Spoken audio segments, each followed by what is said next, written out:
Irmãos e irmãs, com o Domingo de Ramos, nós estamos abrindo a Semana Santa. A primeira leitura de Isaías, capítulo 50, de 4 a 7. O Senhor Deus deu-me a graça de falar como um discípulo, para que eu saiba dizer uma palavra de alento aos que andam abatidos. O Senhor Deus abriu-me os ouvidos e eu não resisti, nem recuei um passo. O Senhor Deus veio em meu auxílio. Queridos irmãos e irmãs, o servo recebeu uma missão de concretizar a palavra de Deus. Ele terá de passar pelo sofrimento, pela dor e pelo abandono à palavra e aos projetos de Deus. Apesar da missão terminar no aparente insucesso, a dor do profeta não foi em vão. Sua missão tem um valor expiatório e redentor. Do seu sofrimento resulta o perdão para o pecado do povo. Essa leitura é atribuída ao Deutero Isaías. Deutero quer dizer segundo. Como não tivemos um segundo Isaías, este segundo Isaías é um profeta desconhecido. Mas a revelação é tão importante que é colocada no livro de Isaías. Este profeta traz a recordação de personagem histórica dos patriarcas, de Moisés, de Davi e dos profetas. Esse texto que nos é proposto é parte do terceiro cântico do servo de Deus. Sua missão é do anúncio da palavra e da escuta de Deus. Sua missão será concretizada no sofrimento e na dor. O profeta tem a certeza de que Deus não abandona aqueles a quem chama. Ele tem a certeza de que não está só. Tem a certeza de que não será confundido. A igreja utilizou muito desse texto como um retrato da missão assumida por Jesus como servo sofredor. Jesus faz da sua vida um dom de amor. Ele é o caminho. Ele revela que sua vida não é fracassada e sem sentido. A sua aparente morte na cruz vai nos dar a certeza de que a morte não tem vitória. A missão do segundo Isaías torna-se a missão assumida por nosso Senhor Jesus Cristo e também a missão a ser assumida por cada um de nós. Na segunda leitura de Filipenses, capítulo 2, versículo de 6 a 11, Cristo Jesus, que era de condição divina, não se valeu da sua igualdade com Deus, mas aniquilou-se a si próprio, assumindo a condição de servo. Tornou-se semelhante aos homens, aparecendo como homem. Humilhou-se ainda mais, obedecendo até a morte e morte de cruz. Queridos irmãos e irmãs, a cidade de Filipos era uma cidade próspera e estava fora da jurisdição dos governantes das províncias locais. E por isso ela dependia do imperador romano e assim gozava dos mesmos privilégios das cidades da Itália.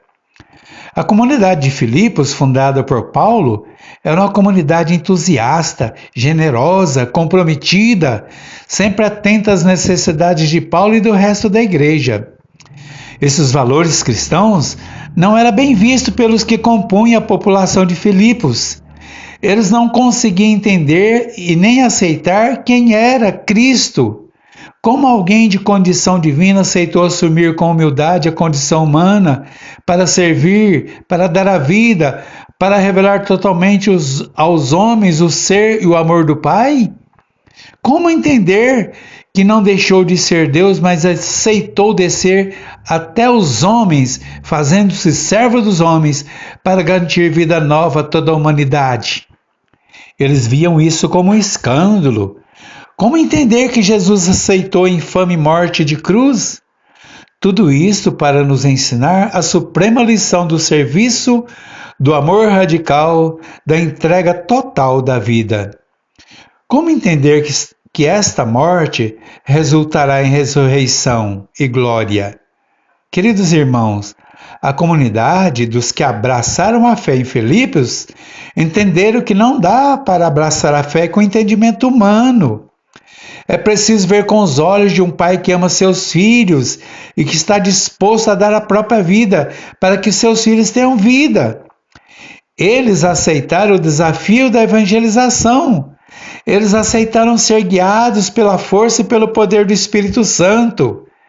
Eles aceitaram a lógica do amor de Deus, que é resgatar seus filhos da visão imposta pela razão humana.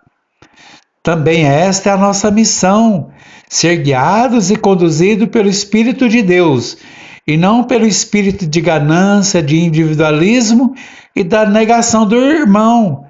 Esta é a nossa missão, nos tornar lugar do anúncio da vida e da libertação.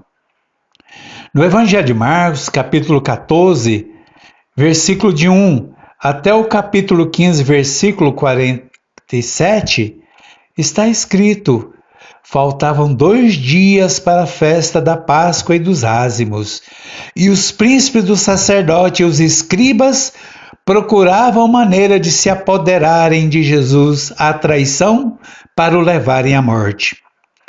Queridos irmãos e irmãs, Marcos apresenta Jesus como o Messias enviado aos homens para lhes revelar o reino. Apresenta Jesus como Filho de Deus, que para cumprir a missão que o Pai lhe confiou, terá de passar pela morte, mas que Deus o ressuscitará.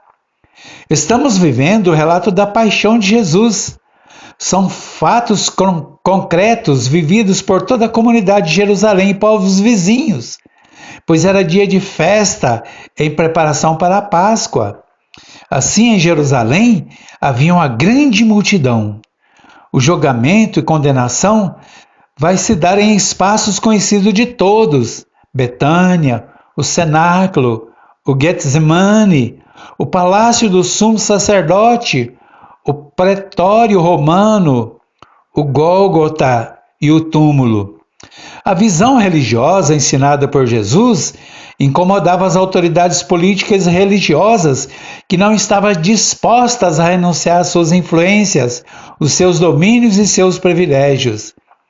Esta recusa os leva a prender, julgar e condenar e pregar Jesus numa cruz. Neste evangelho, Jesus rejeita a atitude de traição de Judas, rejeita a violência de Pedro, tirando a espada e ferindo o irmão, rejeita as práticas religiosas de exclusão dos sumos sacerdotes. A missão de Cristo passa a ser também nossa missão, que é a de anunciar um mundo de justiça, de paz, de amor para todos. Na caminhada de Jesus rumo ao Calvário, vamos aprendendo que o amor de Deus não é exclusão, que o amor de Deus não é condenação, que o amor de Deus é serviço ao próximo, é acolher todos que são afastados da vida da fé. Jesus veio para resgatar as ovelhas perdidas da casa de Israel. Ele veio para que todos possam sentar-se à mesa e participarem assim da ceia do Senhor. Ele veio para ensinar a todos nós o caminho, a verdade e a vida que leva ao Pai. Em Jesus não há exclusão de ninguém, nem mesmo os pecadores. Jesus ensinou que os leprosos, os paralíticos, os cegos não deviam ser marginalizados, pois não eram amaldiçoados por Deus. Ensinou que não podemos ficar instalados no egoísmo, no orgulho e na autossuficiência e no fechamento, pois todas essas condições conduzem à morte. Que a graça, o amor e a misericórdia de Deus estejam com todos. Amém.